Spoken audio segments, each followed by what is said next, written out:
Hi guys, my name's Andy, and in this lesson I'm taking you through the 7 basic open chords, and these should be the first chords that you learn if you're learning guitar for the first time, or maybe if it's the first time in a long time. These chords are in the same order as I teach them in my free beginners course available at andyguitar.co.uk, where we've got heaps of real song lessons taking you from absolute beginner going right through to having a repertoire that you would be proud to play in front of your friends. Now we're going to start off with the E major chord. This is the first chord that I would teach any of my beginner students if they were in a private lesson. And I'm going to show you where to put your fingers for each one of these chords. So we're going to have your first finger in the area of the first fret, which is this area here, on the 3rd string, which is 1, 2, 3, right there. And then we're going to have your middle finger on the 2nd fret of the 5th string, and we're numbering the strings from bottom to top, so 1, 2, 3, 4, 5, right here. And then your 3rd finger needs to squash in directly underneath your middle one, like this, at the same fret, but that's on the 4th string. And then if we press down with your fingers, tips at a 90-degree angle, and we leave plenty of space here so that we're not touching the bottom of the guitar, that should ring out really great. Now these chords are called open chords because they include open strings. So we need to make sure that these open strings, specifically these thinnest 2, are ringing out by not touching them with the underneath of your first finger or the palm of your hand here. It's really important that you get this first chord in really good form because it sets you up to be able to do all the rest of these chords, which we're going to learn from this E, because our second chord is the A chord, and I'm going to change from it by doing this. This is our A major chord. Now what we did was, when we were on the first chord, we keep our first finger down, and we're going to call that our anchor finger, and we're going to slide that just over the metal strip that goes down over that metal fret, but keeping on the same string so it never actually lifts off. And we're going to move your middle finger just above at the same fret, but on the string directly above. And then your 3rd finger goes directly below that string which your first finger is on. So essentially we've got 1, 2, 3 if we're learning this chord afresh. Now, because this is the second chord we've done, we actually want to strum it from the 5th string here, from the next string down. And that makes sure that we've got the lowest note as an A, because this is the A chord.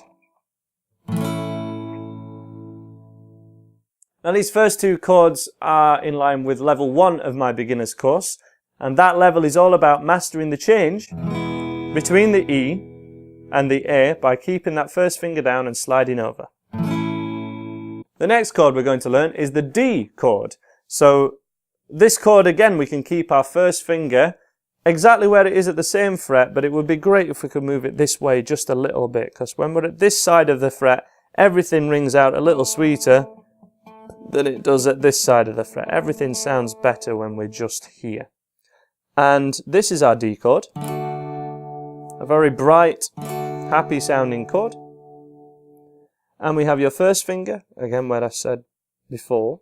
We've got your middle finger on the 2nd fret of the 1st string. And then we make a little triangle shape by having our 3rd finger at the 3rd fret of the 2nd string here. So 1, 2, and 3. And then we strum from the 3rd string from the thickest one, because that is the open D string. So E, A, D, and they're our first 3 chords. Nice and logical. To check that these chords are ringing out great, you'll want to do a strum with them, and then pick each individual string, and then do a final strum. So strum, pick, and strum.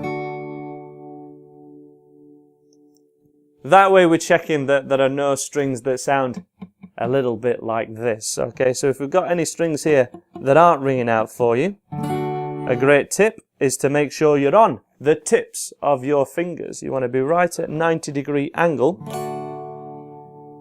And you want to make sure that none of your fingers are hitting the string underneath, and we're allowing a little bit of room, as I say, not touching the bottom of your guitar. And it's E, A and D chords that make up level 2 of my beginner's course. The next chord we're going to go for is a G major chord, and it's played like this.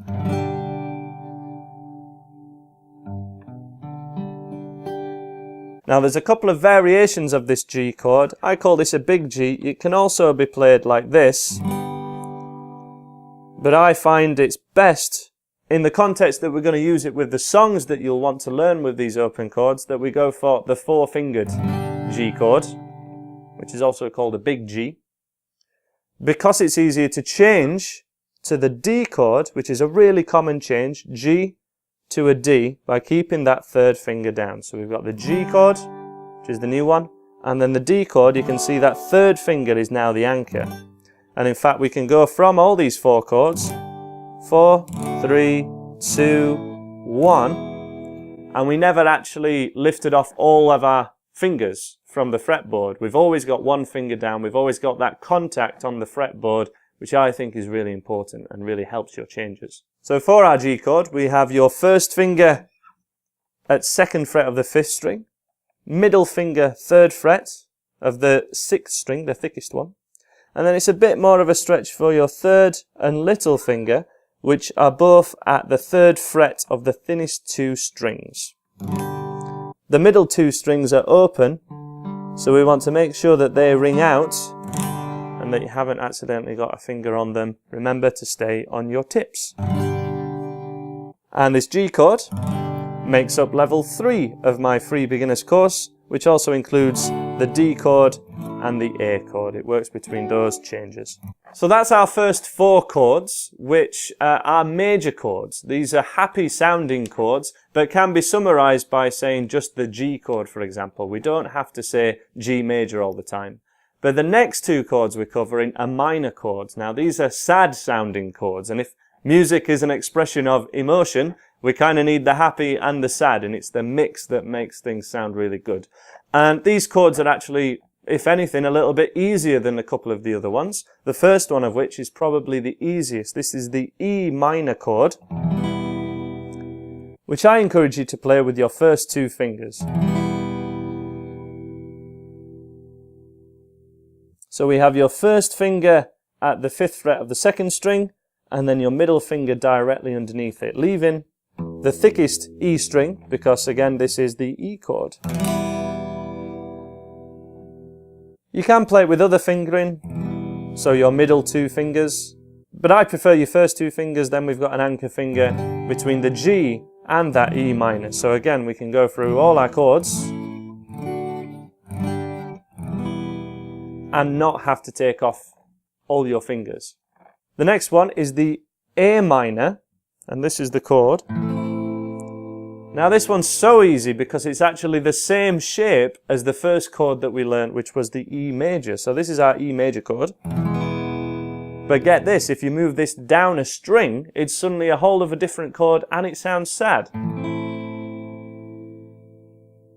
And remember, we want to strum from our open A string and not strum that thickest E note, because this is an A chord, so we still strum from that open A string.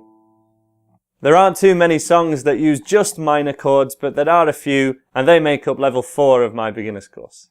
The final chord we're going to go for in this lesson is a C major chord. Now this was actually the first chord that my older brother taught me when I was around 9 or 10, and it's a little bit more of a stretch, so it's not ideal for an absolute beginner, but it is really commonly used. And this is our C major chord.